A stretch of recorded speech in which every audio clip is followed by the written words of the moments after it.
かぐや姫の物語、原作の物語とアニメ映画を比べてみた。ということで、今回取り上げるのは、アニメーション映画かぐや姫の物語です。高畑勲監督の遺作となったかぐや姫の物語。高畑監督自身が誰かが一度きちんと映画にするべきだと思っていた日本最古の物語と言われる竹取物語を原作にしたかぐや姫の物語は、なぜ姫が地球にやってきたのかという疑問を高畑監督が抱いたことから始まった物語でもあります。その疑問に対する答えが反映されたかぐや姫の物語は、竹取物語同様にファンタジー作品でありながらもリアルに描かれた世界で、現代に通じる現実的な物語になっていました。なので今回は高畑監督がどのようにかぐや姫の物語を作り上げていったのか、原作の竹取物語と比べながらその内容を見ていきたいと思います。映画かぐや姫の物語は2013年に公開されたアニメーション映画で、高畑勲監督の遺作となった作品です。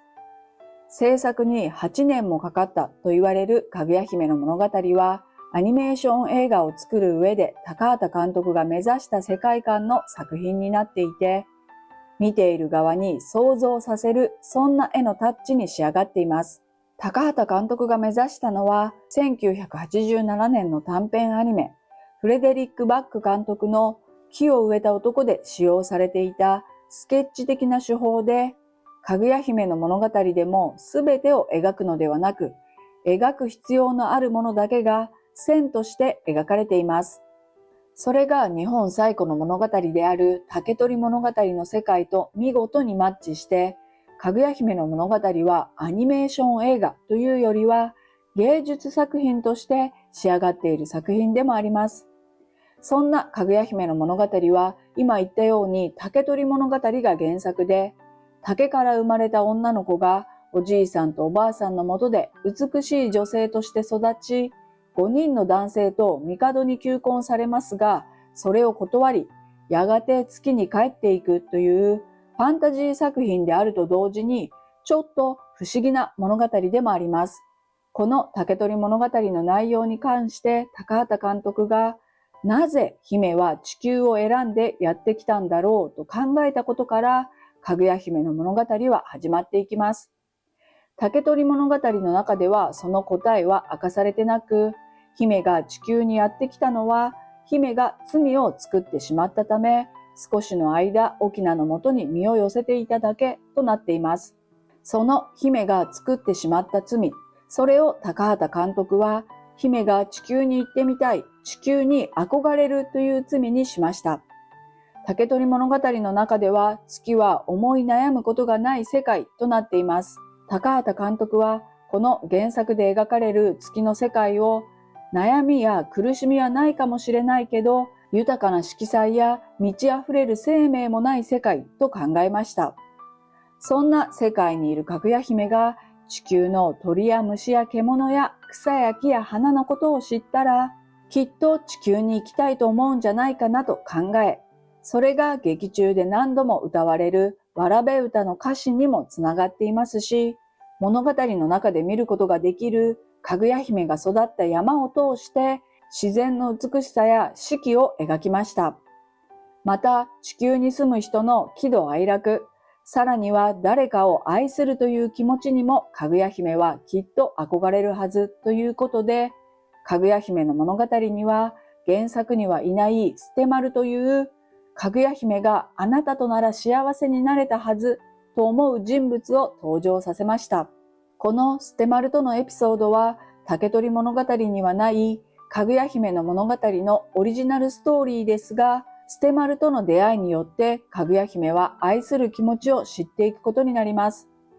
かぐや姫は5人の男性と帝に求婚されますが、そのすべてを断り、竹取物語では彼女は誰も愛することなく月に帰っていきます。その原作の物語に高畑監督はかぐや姫が愛を知るエピソードを追加しました。ただしそれは結ばれない愛、悲恋として描かれています。ちなみに竹取物語では、かぐや姫と帝の関係はその後も続いていて、二人は歌のやり取りをしています。それは愛という形にはなりませんでしたが、かぐや姫にとっては友情となっていったようです。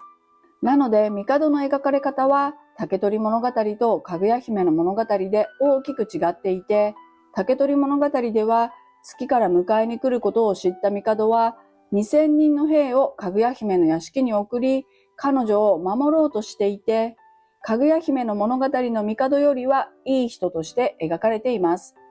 で、その竹取物語では、かぐや姫が成長していく過程は詳しく描かれていないんですが、かぐや姫の物語では、生まれた時から大人になるまで、一人の女性が成長していく姿を見せてくれています。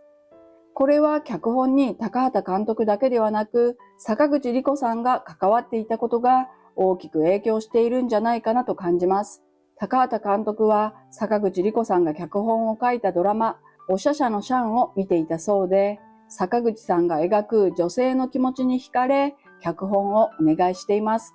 なので、かぐや姫の物語では、かぐや姫の気持ち、特に彼女が都に行ってからの気持ちは、女性だからこその視点で描かれていて、その気持ちは現代の女性が抱く感情にもつながっていました。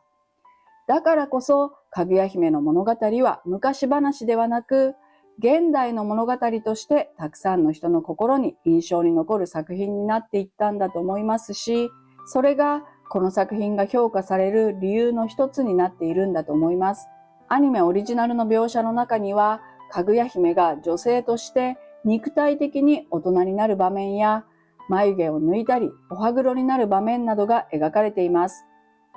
これらのシーンは彼女の成長を見せると同時に、かぐや姫の気持ちとは関係ないところで彼女が置かれている立場が変化していく様子を見せています。またその立場の変化によって彼女が怒りに震える様子や嘆く姿なども加えられていて、これらのオリジナルエピソードが加わったことで物語がよりリアルになっていましたし、これを見てどう感じるのか、かぐや姫の表情や行動を見て直接的には言及されていない彼女の気持ちをどのように受け取るのか、そこも見ている側に想像させる演出になっていたように感じます。で、オリジナルといえばかぐや姫が生まれる瞬間、竹からその姿を見せる場面も映画と原作では違っていて、竹取物語では翁は竹筒の中から放たれている光を見つけ、覗いてみると小さな人が座っているとなっていましたが、かぐや姫の物語では竹ではなくタケノコの中に姫はいました。このシーンには実は高畑監督のこだわりが詰まっていて、竹は光るのか、光源は何なのか、光は竹を貫通しないというそんなこだわりによってタケノコからかぐや姫が生まれるというオリジナルシーンが誕生しています。このように劇中には高畑監督がこだわった展開がたくさんあって、それが原作とは違う描写として描かれています。例えば竹取物語で一番最初に得難いものを持ってきたのは石造りの巫女でしたが、かぐや姫の物語では3番目に変わっています。さらに原作では持ってきた民衆の鉢をかぐや姫に偽物だと気づかれていましたが、映画では石造りの巫女は一輪のレンゲソウの花を持参する気取った性格になっていて、しかもそこに正妻が登場するというある意味面白い展開に変えられていました。ただ、この時のかぐや姫の表情は決して笑ってなく、悲しく切ない表情になっていて、正妻の怒りの表情と合わせて、ここでも女性の気持ちを見ている側に想像させる演出になっていました。なので、かぐや姫の物語は原作の竹取物語と基本的な部分は同じなんですが、絵のタッチや物語の描き方など、高畑監督がこだわった観客に想像させるという演出が取られています。高畑監督は物語の裏側を読み取ってほしいとおっしゃっていて、見ている側が想像することによって、かぐや姫の物語という作品はよりリアルな物語になっていくんだと思います。なので、かぐや姫の物語の中に詰め込まれたたくさんの高畑監督のこだわり、物語や絵のタッチからいろんなことを想像しながら、自分自身のかぐや姫の物語を完成させてみてください。また、原作の竹取物語と比べると、かぐや姫の物語を通して高畑監督が描きたかったものを感じることができると思いますので、平安時代の物語が現代にどのように蘇ったのか、ぜひ竹取物語とも比べながら、かぐや姫の物語の世界を味わってみてください。ということで、今回はかぐや姫の物語についてのお話でした。